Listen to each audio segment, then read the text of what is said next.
Welcome to Call to Arms by Battle Armor, the podcast that equips you with the tools and wisdom to face life's challenges through a biblical perspective. Join us as we delve into topics of faith, resilience, and spiritual growth, armor-clad and ready to conquer the battles of everyday life. Hello and welcome to Call to Arms by Battle Armor. Today we're going to be talking about Oskar Schindler, who I believe would be considered a modern-day biblical hero, and how he saved the Jews during World War II. But first, if you want to help support the podcast, please go over to battlearmor.org, battlearmor.org. We have more articles. We have our other podcast over there, The Pilgrim's Path. You can find out about it. We also have The Debrief, which is a Christ-centered, politically neutral news source. If you want to help support the podcast, you can purchase one of our books or some of our other information that we have on there. So let's jump into the podcast. Oskar Schindler, a Christian German industrialist, is renowned for his extraordinary efforts during the Holocaust to save the lives of 1,200 Jews. His actions were driven not by the quest for glory, but a deep-seated moral conviction that echoes the biblical story of Cain and Abel. Schindler reportedly said, "I do not want to be asked, 'Where were you when your brother's blood cried out to me?'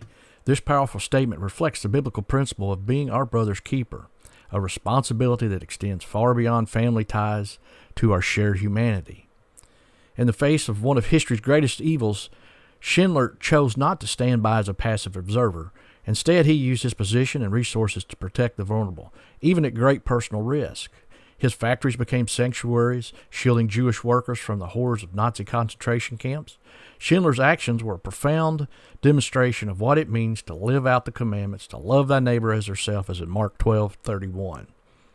Schindler's story challenges us to consider how we will respond to the injustice of evils we encounter.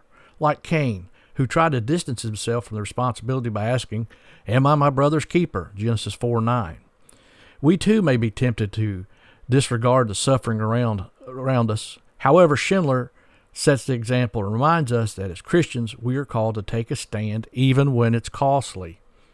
Modern society attacks the truth and the church today. The battle may not be as visible or as brutal as the Holocaust, but the attacks on the truth and the church are just as real. In many ways, society is increasingly hostile toward biblical truth. Christian values are often ridiculed, and the church often faces growing pressures to conform to secular ideologies that contradict with God's Word. In context, Schindler's legacy offers a powerful lesson. Just as he protected the Jews from physical destruction, Christians today are called to protect truth from spiritual destruction. The Apostle Paul encourages the church to stand firm. Let no one move you, from 1 Corinthians 15:58. This call to steadfastness is especially relevant when we face the erosion of biblical values in our society. Like Schindler's factories, the church should be a refuge, a place for sanctuary where truth is upheld and the vulnerable are protected. This includes not only defending the faith against false teachings, but also advocating for those who are marginalized or oppressed in our society. James 1:27 reminds us that true religion involves caring for those in distress and keeping oneself unstained by the world. As Schindler risked his life to save others, Christians today must be willing to take the risk for the sake of the gospel. This might mean speaking out against popular unbiblical beliefs, standing up for religious freedom, or defending our rights of the unborn and other vulnerable groups. It might also mean offering support to those within our community who are struggling through material assistance and spiritual guidance. Oskar Schindler's life is a testament to the power of individuals' actions in the face of overwhelming evil. His refusal to be a bystander serves as a call to every Christian to engage in spiritual battles of our times. We must be willing to confront these lies and injustice that threaten the truth of the gospel and the church's integrity. In a world that's increasingly hostile to Christian values, let us remember Schindler's example and ask ourselves, where were we when our brother's blood cries out?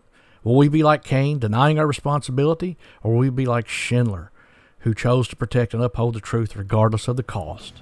This choice is ours. The time to act is now. Hey, thank you for joining us on Call to Arms by Battle Armor. If you want to find out more about the podcast, about what we do, battlearmor.org, battlearmor.org. And remember, stay encouraged, keep the faith. There's a harvest coming.